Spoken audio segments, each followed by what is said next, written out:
Kababayan, uunahin na natin. Naku po, ano nga ba ito? Kibuloy, mga kababayan. Si Kibuloy ay hindi pa daw nakatanggap ng extradition mula sa US. Bakit nga ba tatanggap ng extradition? Ito na nga, ang balita, mga kababayan. Ito po, pasensya po kayo ha mga kababayan kasi binago ko po yung aking thumbnail ha. Oo, yung title nasa taas na, no? Kasi kung dito sa baba hindi nakikita kaya nilipat ko sa taas. Oo. So mamaya abangan nyo po, magbago po yan lahat. Hindi pa na ano So ito na, mga kababayan. Si Pastor Kibuloy, wala pang natanggap na extradition request. So, ito po ay galing sa DZMM, no? Pagmamayari ni Romualdez. Ito po ha, mga kababayan. Bakit nga ba wala pang natanggap? Naku po, mga kababayan. Bakit nga po ba? Source, extradition request para kay Pastor Kibuloy isinumiti sa DOJ. Naku po, mga kababayan. Diyos mio Marimar. Naku, Kibuloy, good luck. Kapag hindi kayo dumaan sa akin, hindi kayo mapunta sa US. Naku po, eto na. Pakinggan ninyo. Justice, wala pang natatanggap na extradition request mula sa Estados Unidos para kay KOJC leader Apollo Kibuloy. Narito po ang balitang kumpirmado, sigurado mula sa Maynila, mula sa ating Radyo Patrol, Bert Dizon. Bert! Ito na. Jeff Marlin, ayon kay DOJ Undersecretary Nicholas T., wala pang natatanggap na extradition request ang Pilipinas mula sa Estados Unidos para i-extradite si KOJC leader Apollo Kibuloy na wanted sa United States para harapin ang mga kaso nito kaugnay sa child sex trafficking, fraud at money laundering. Sa isang pahayag, nilinaw ni Rine, Department of Justice spokesperson Attorney Nico Clavano, na hindi maaaring ma-extradite ang isang akusado na mayroong gumugulong na paglilitis sa Korte ng Pilipinas. Kailangan pa umunong tapusin ang paglilitis sa akusado at ang sintensya nito sa Pilipinas.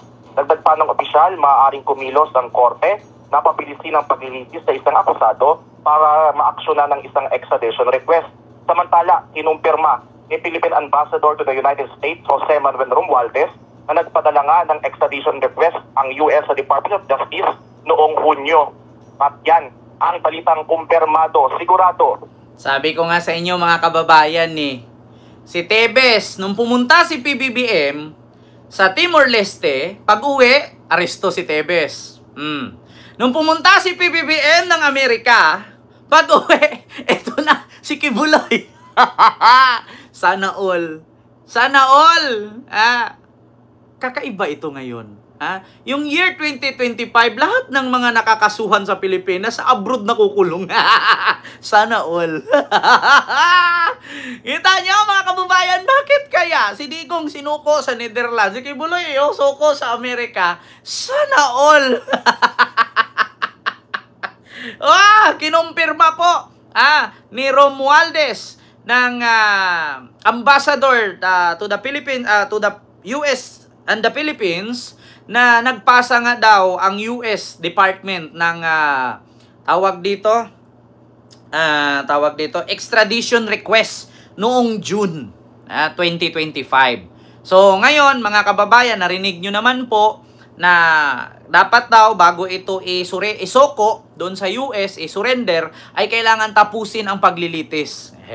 Diyos ko. Sabi ko sa inyo mga kababayan, kung gaano kabilis ang pag-imbestiga sa flood control, ganun din kabilis yan. Sabi ko sa inyo Ito pa, bukod sa DZMM, ito pa mga kababayan, GMA.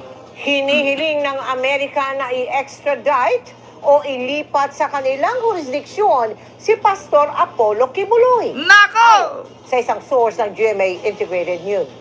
Nakatutok si Salima Refra. Wala na. Pag na-presidente si Sara dito, wala nang mabuwi. Hinihingi na raw ng US ang extradition ni Kingdom of Jesus Christ founder, Pastor Apollo Kibuloy, para harapin ang patong-patong na mga kaso niya doon. Patay. Ayon sa ilang government sources na nakausap ng GMA Integrated News, na i-transmit na raw ng US ang mga dokumento patungkol dito sa Department of Justice itong Hunyo. Seryoso raw ang Amerika sa kanilang extradition request at gumagawa na ng mga kinakailangang hakbang kasama ang gobyerno ng Pilipinas para mapaharap si Kibuloy sa hustisya. Nako! Alam na rin daw ng Malacanang ang extradition request na ito ng Amerika. Nako! Na yan sa patong-patong na mga kaso, kabilang na ang conspiracy to engage in sex trafficking by force, fraud and coercion, sex trafficking of children, conspiracy at bulk cash smuggling. Si Kibuloy Sasabihin na naman ito mga kababayan na nabayaran na si Marcos ng 200 million. Yan na naman sasabihin. Ayaw ko magpahuli kasi binayaran yan 200 million.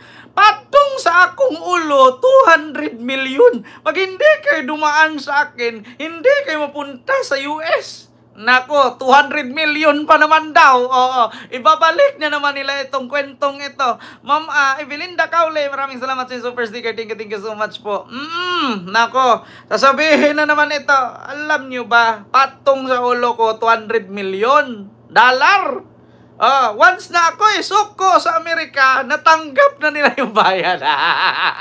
Putang ina. Bakit ganun?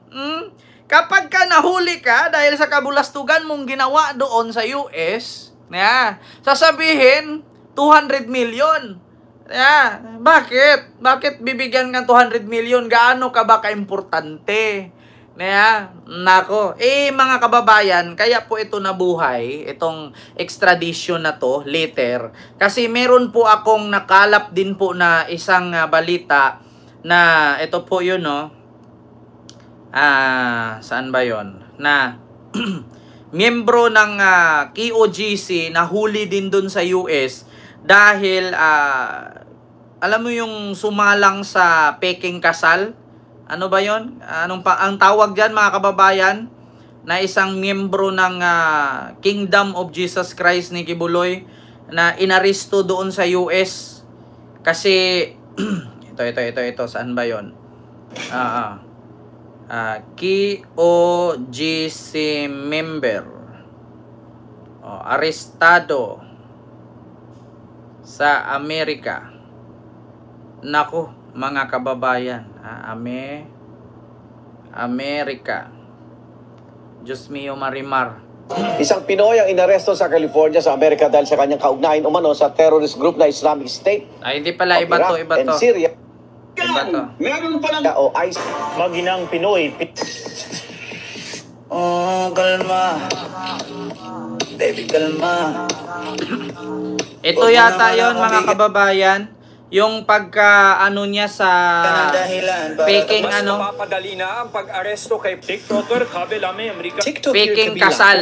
Sumiklab ang tensyon. Hindi ko na maano mga kababayan, pero naano ko po yan sa balita na actually kahapon nabasa ko yan kahapon na isa daw sa miyembro ng KOJC doon ay naaresto dahil sa paggamit niya ng peking kasal para lang siya maipunta doon.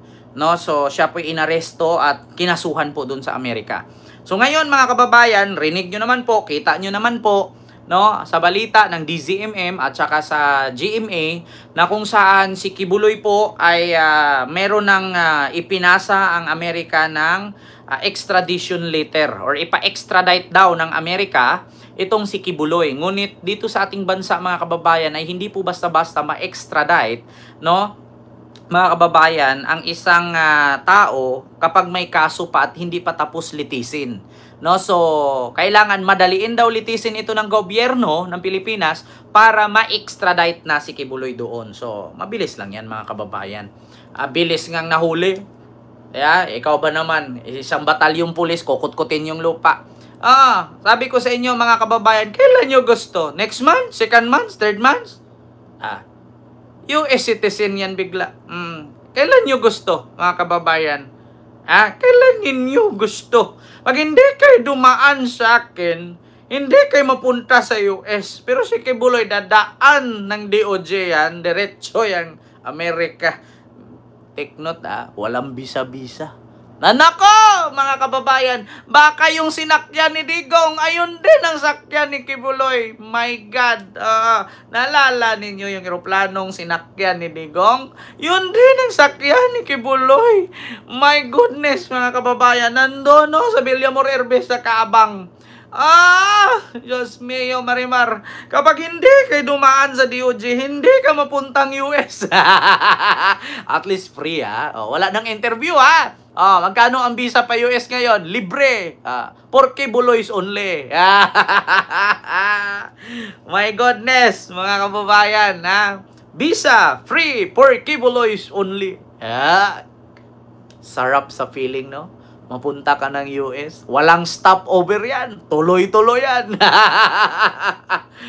Baka dadaan pa ng Dubai. Mga kababayan. Nako po, diretso yan sa dahig. Nako.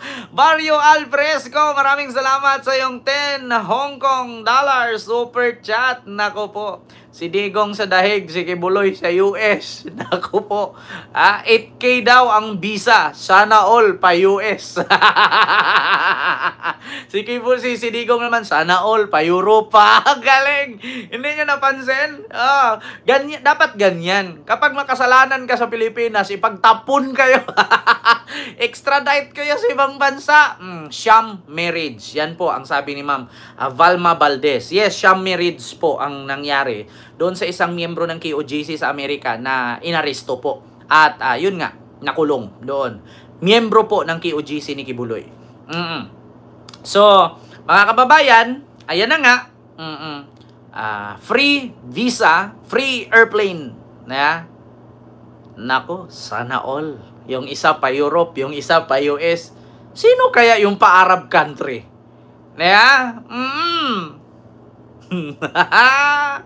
So, yan. Sunod, mga kababayan. Ito pa. Buko dyan. Dito tayo. Ano nga ba yung sunod, Ken? Nako, mga